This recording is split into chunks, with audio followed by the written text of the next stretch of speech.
جی السلام علیکم ناظرین، آج ہم آپ کے ساتھ ایک اہم ٹاپک پر بات کرنے والے ہیں۔ ریسنٹلی آپ نے چارسدہ میں دیکھا کہ مولانا محمد شیخ ادریس کو ٹارگٹ کیا گیا، جس کے بعد داعش خراسان نے اس کی ذمہ داری قبول کی۔ آج داعش خراسان کی جانب سے ایک نیا آرٹیکل آیا ہے۔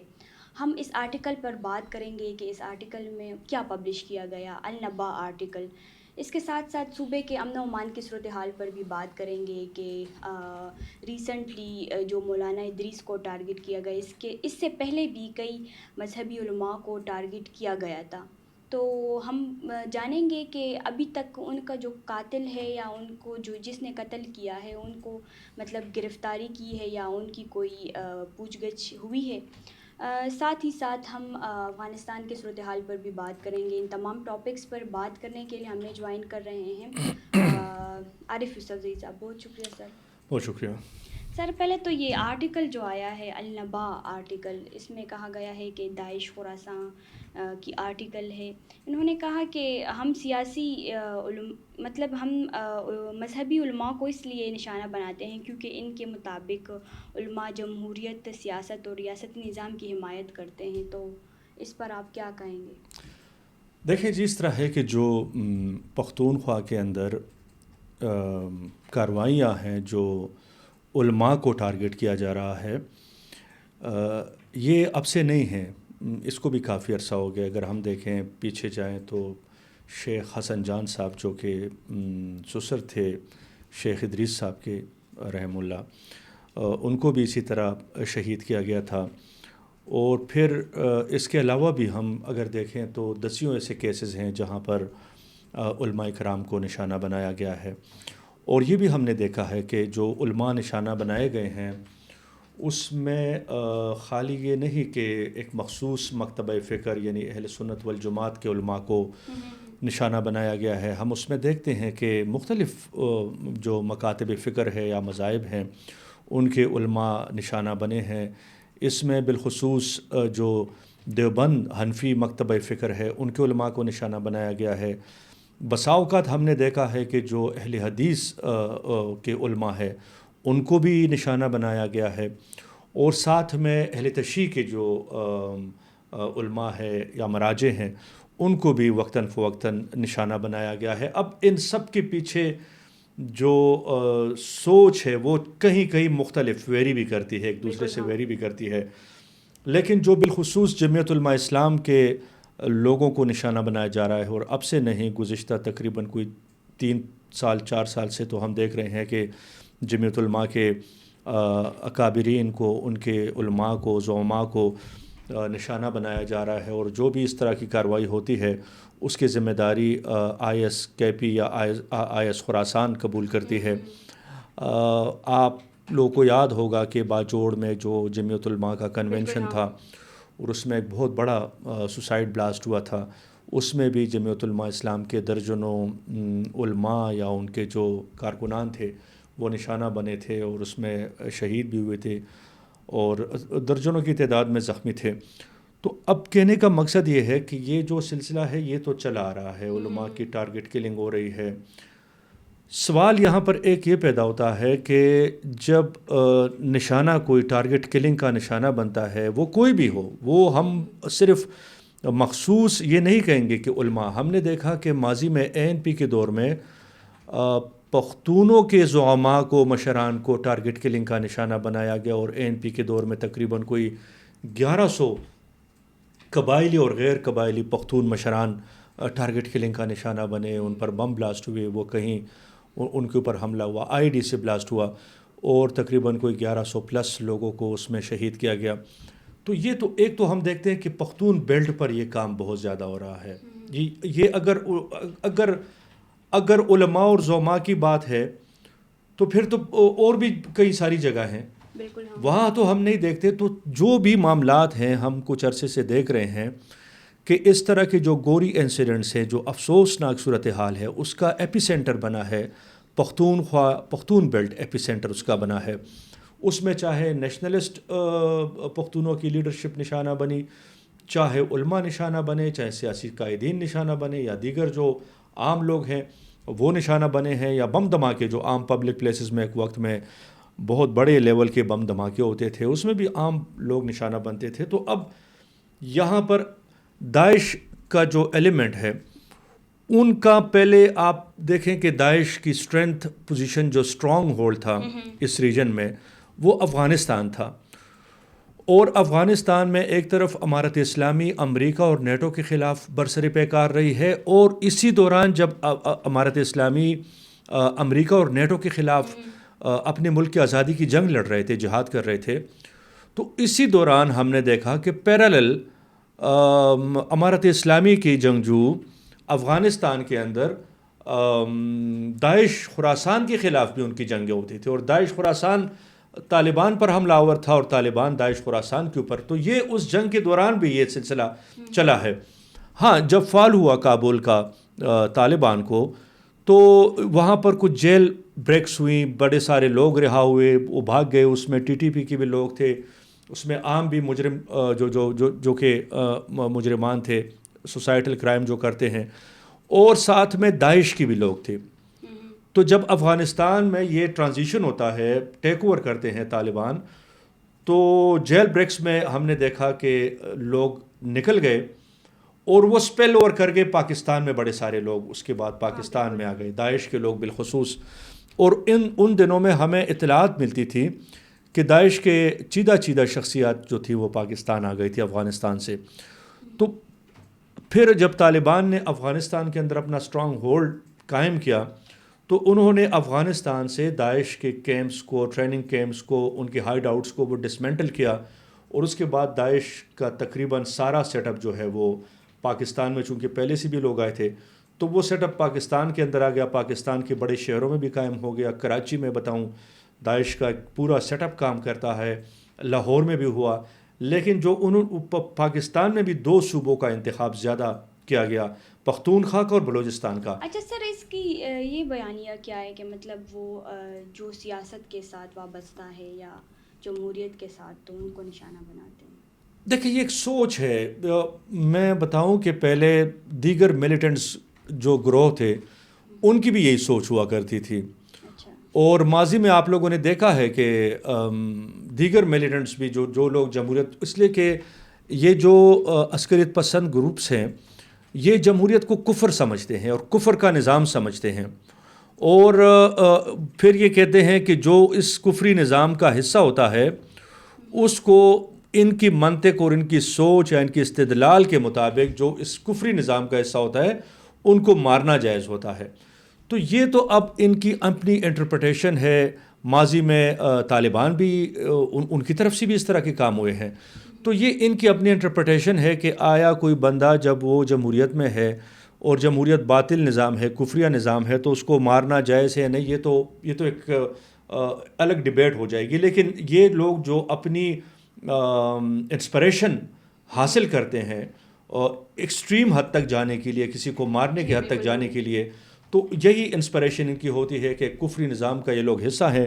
گو کہ میں ذاتی طور پر خود، آپ سب کو پتہ ہے، اور بارہا میں پاکستان کی جمہوریت پہ بات کر چکا ہوں کہ میں خود اس جمہوریت کا نہ صرف ناقد ہوں، شدید ترین خلاف ہوں.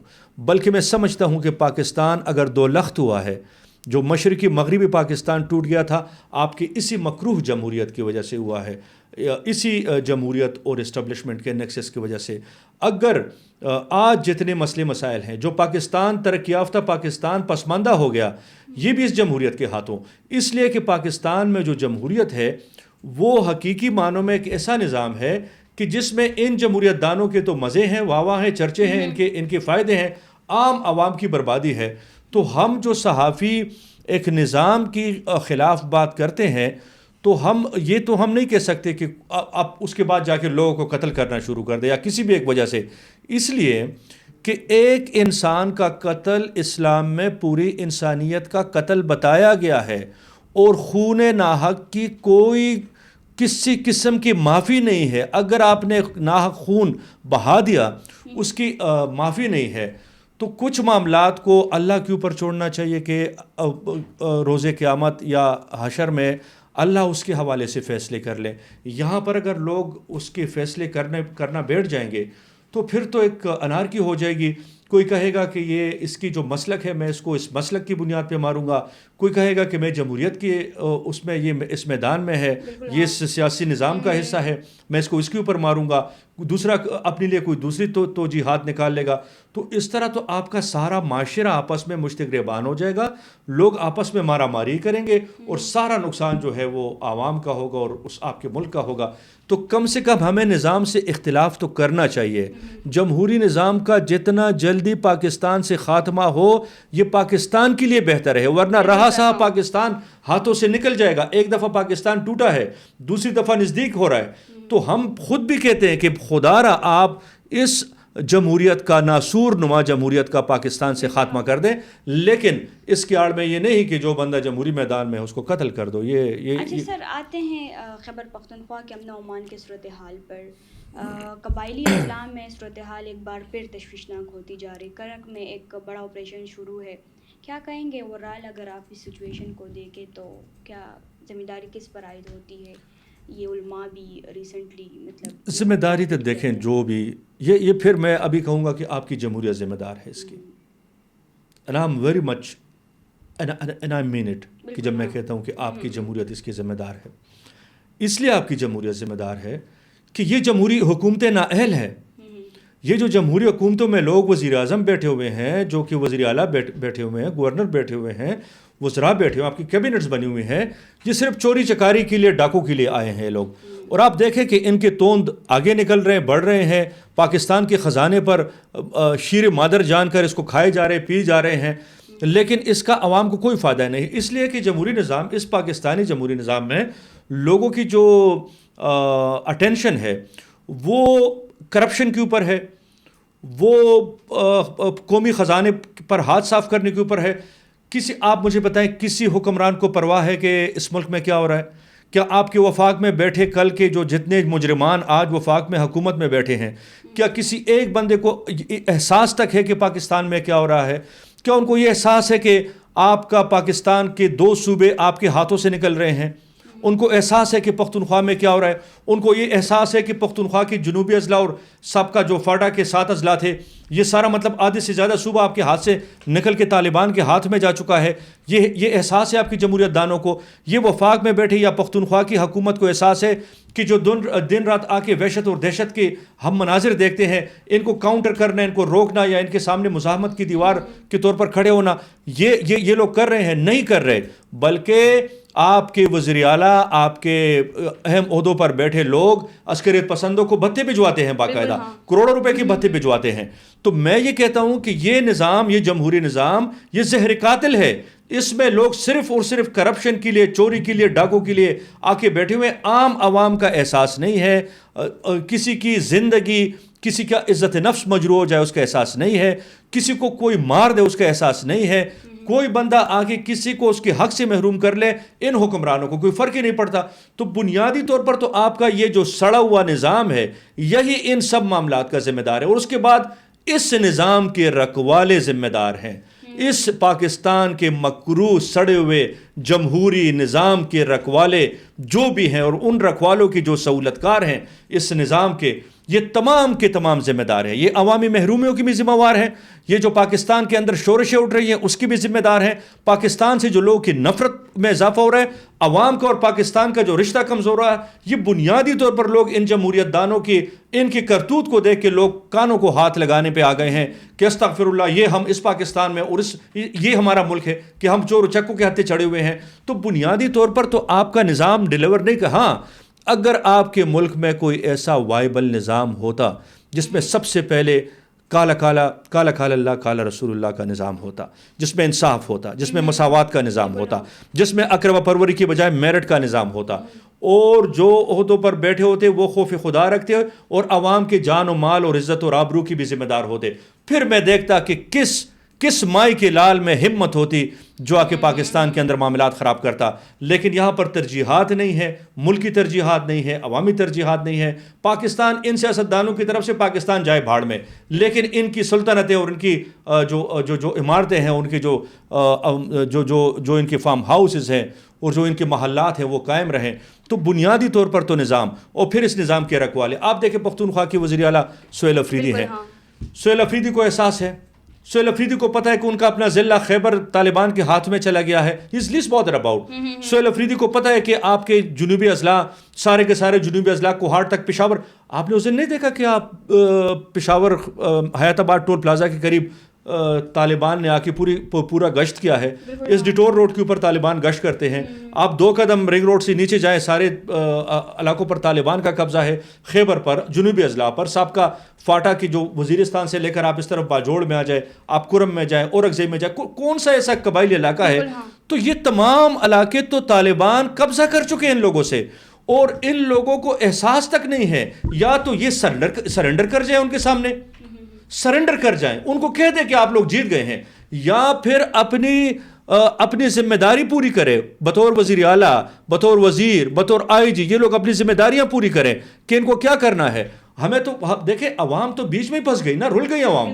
عوام تو حکمرانوں کی بدعمالیوں کی وجہ سے اور جو ملیٹنٹس ہیں ان کے بیچ میں پھنسے ہوئے ہیں اور رل رہے ہیں. عوام کا تو کوئی پرسان حال نہیں ہے. لیکن یہی ہے کہ ان جمہوریت دانوں کی اور ان حکمرانوں کے ان کے مزے ہیں, ان کی تعیش کی زندگیاں ہیں.